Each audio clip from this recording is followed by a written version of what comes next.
the ruling. And the first 42 minutes is like first charge, guilty, da-da-da-da-da. Second charge, da-da, guilty, da-da-da-da-da. Third charge. And the Punjabis are looking at me. He's like, where are we going with this? I said, just wait, just watch. And the judge says, now, for the common law side.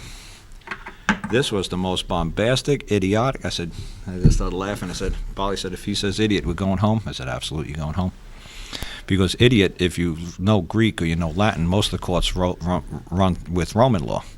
An idiot just means a common man, a man not of that society, a layperson, somebody who's not skilled in a profession or a trade, as a lawyer or a writer or an attorney. So I said, clearly, I said to the judge, in my closing statement, they are idiots. I said, luckily for me, their skin color proves that they are not of your society and they have different cultural backgrounds and beliefs. Where they come from, this is a number one. This is good sport. Where you come from, that's dirty pool.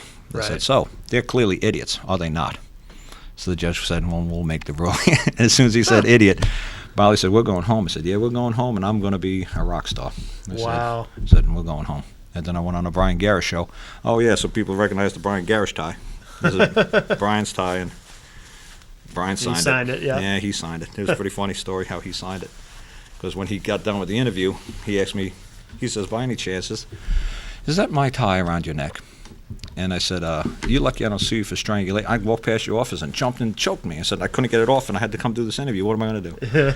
So he says, you want me to sign it? I said, he says, do you want to keep it? I said, only if you sign it. So he walked out like a nice, quiet, elderly man. Yeah. And when we left, Bali said, the Punjabi man said, what did you do in that interview? Because he was up doing a radio interview. Yeah. I said, I don't know. He said, Brian ran into this, said, where the hell did you find this guy? I've been doing this for ever, and I never heard nobody like that. You got to get him back here. Give me a freaking pen. So, but it was funny when he walked back in the studio. He was like, yes, let me see that tie now. Yeah. I said, he was happy, the interview? He says, oh, man, this guy loves you. I said, really? I said, okay. So I don't know if you ever watched the Brian Garrish show, UK Column. I've heard the name, but I don't think I've it kind of was. I said to him, I can't do it I can't do Skype, and I'm not going to do radio because I heard that you do Illuminati and Planet Xenon. Okay. I said, I don't do that stuff, sir. And if you start pulling me in this direction, I'm going to bring you right back to what I do. I said, I'm not going to beat on Barack Obama. I'm not going to beat on the Pope. I'm not going there. I'm just going to tell people how to get in and out of court, how to get the restoration of their property, and how to be done in 2 sentences or less. So how did you learn this? I mean, obviously you had your own experience, but... Well, what happened in 2005, I was writing some statutory stuff, and when I got to court, and they amended the statutes on January 1st, so when I got there in March, everybody was laughing at me because I was relying upon their code. And they just laughed, and they said, what you're relying upon doesn't even exist anymore, and what you are relying upon is something about like a Vietnam vet having venereal disease and what? So I went back home and I looked at the book, and they changed all the code because they knew they could change the code on the fly, and there's nothing you could do about it. Sure. So I said, never again. I'm never going to rely upon their code. So what I did is I just basically went to a law library, and luckily the people who worked at the law library really knew me, and they were really good people. It was Washington and Lee University in Lexington, Virginia, where I live. Okay. So I spent 3 years. I wrote a dictionary. So I'm serious with this. Yeah. My beard grew really long. My nails got really long. I was in the library like a troll in the library.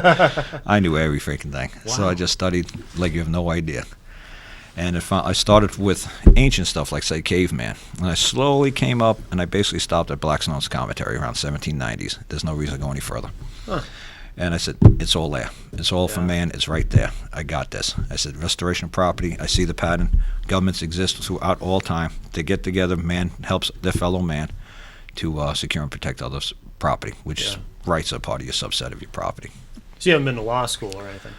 I've been in law school longer than most of the professors been in law school. Really? in the law library. Yeah. Oh, have you thought about becoming a lawyer? If I was a lawyer, I'd have to hold a duty and oath to abide by their codes, by their rules, and I couldn't assist man. Gotcha. So what's funny is I did do the bar exam, and it's funny. If you ever look at the bar exam, the first part is multiple choice, like A, B, C, D.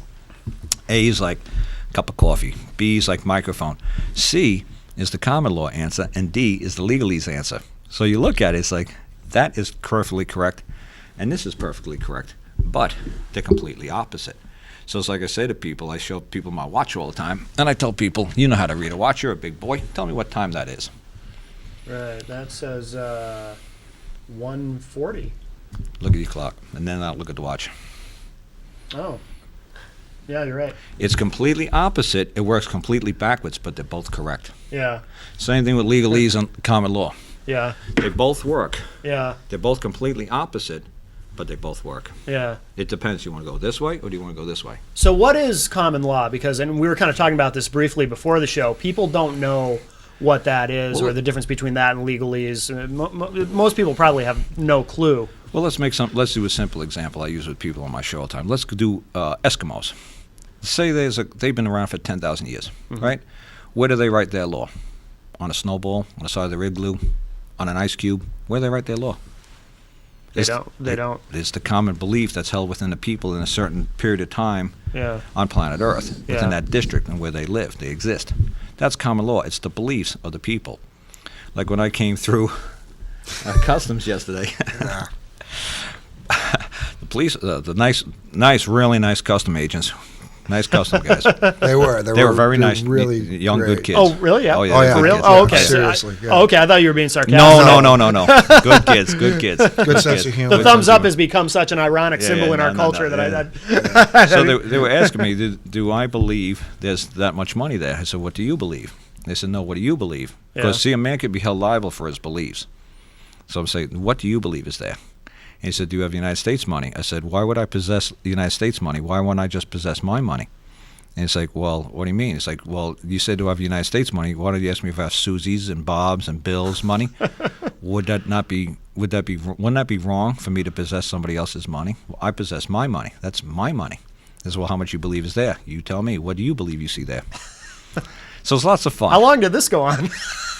Just over an hour. Really? Oh yeah. Jeez. Oh, we had a lot of good time. The Border Patrol guys are great.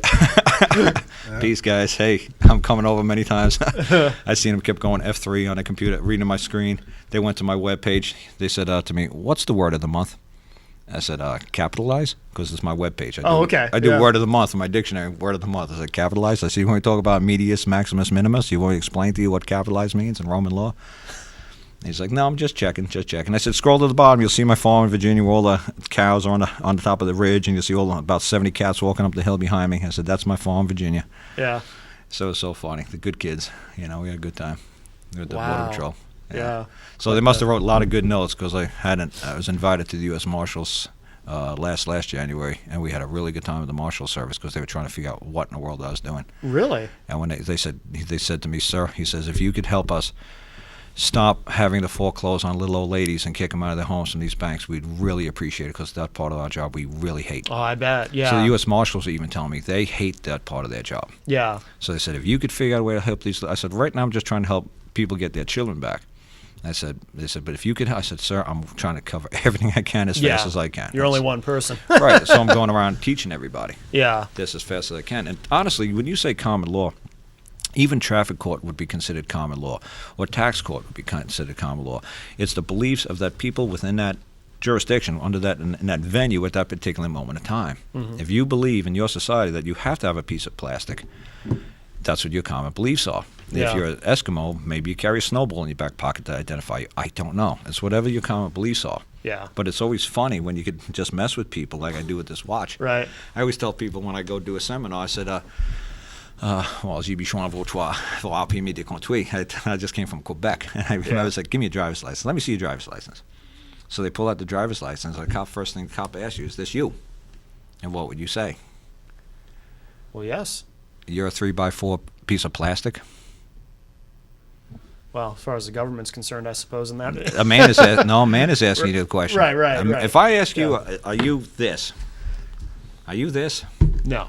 Of course not. That's ridiculous. Right. Of course I'm not a piece of plastic. But so if you get pulled over, is that what you do? You say no? You could start laughing and joking. No, what I do. Because you drive off with a ticket if you do that, I would assume. Well, it just makes them understand. See, they're trained. They're trained Right. at the academy because when I got stopped not too long ago, when I came back to the United States, I was driving my sister's van, and the tag was expired. The license plate was expired. And I said to the young kid, good kid, state trooper, I'm sure his mama loves him. He's doing a good job. Yeah.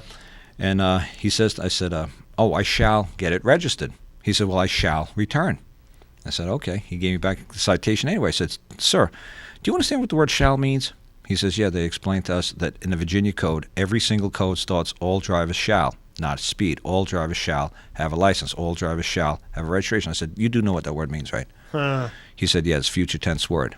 He said, that's right. We've already been warned about that none of you people are doing anything wrong, but they still tell us to give out tickets anyway. I said, so sometime in the future I shall have a driver's license, but it's not required of me now, is it? No. I said, so this is systemic and they teach you this at the academy, right? Interesting. He said, yes. I said, well, there you go. I said, I'll see you in court, sir. I said, have a beautiful day and stay safe and get home safe to your mama. Yeah. So I love dealing with cops. I really, my favorite uncle is a cop, so believe me, Yeah. I have a good time with these guys. Wow. So, no, you're not a piece of plastic. Right. When right. they talk to you in any kind of two-dimensional court, they pick up a piece of paper and say, is this you? Again, are you 8.5 by 11? Of course not. Right. I didn't write that piece of paper. Did you write that paper? No. You going to stand behind that piece of paper and support that in court? No. Well, sir, I'm not a 8.5 by 11. I wish I was sometimes, but Right. I could lose some pounds, but I'm not. So how many people have you helped? How many families have you helped? Do you even know? It sounds like a lot. So I have no idea. probably hard to even put a number on it. Personally helping people day in and day out, but Yeah. the recordings are all on TalkShoe, and people can access those. And who knows how many people have listened to those? I've learned a lot of great stuff. One of the Really? best letters. Oh, What I absolutely. love is when people handwrite me letters, and it was so funny. I have a dad in Colorado, and I said on my last show I got a stain on his daughter's letter. Please send me another. But what's funny is he said that he's teaching his children not to file complaints, to make claims, because a man makes a claim, and a plaintiff makes a complaint, and a plaintiff is French for a nagging old hag. Really? Oh yeah, without the two F's. Plaintiff is. So you tell a Frenchman he's a plaintiff, he'll laugh. Oh, I'm no plaintiff. He'd say it again, he'll knock you out. He's not a wretched old nagging hag. So I'm not a plaintiff. When I go to court, I'm making a claim. I'm a claimant. Okay. So it's so funny. I got a letter from him, and his daughter said on a paper she filed a claim that she believed that she was interfering with her right to access the television, because until 9 o'clock she was allowed to watch TV, and he started watching a hockey game or something. Yeah. So she filed a claim against him for interfering with his rights. Yeah. All right. So it's like, holy cow, this is great. So Yeah. a lot of people, what I'm glad about when I go to seminars, especially in England, I start at the back of the forum where I'm at, and I start introducing myself. I don't tell them who I am, but I start asking, where are you from? Who are you? What would you like to hear this guy talk about? Sure. And I just come back, throw it to the crowd, and I eventually take the stage. Yeah. So it's pretty funny how I do that stuff.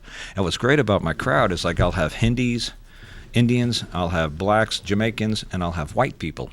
And I don't have just like all like the skinhead group or this Freeman stuff. I look at the crowd, and there's kids in the crowd, there's teenagers, there's everybody's like, holy cow, you people really digging what I'm, picking up what I'm putting down? You guys really scooping what I'm pooping? And I said, you guys really understand what I'm doing? Yeah. And they're like, we kind of do. So it's so simple that we don't believe it. Right.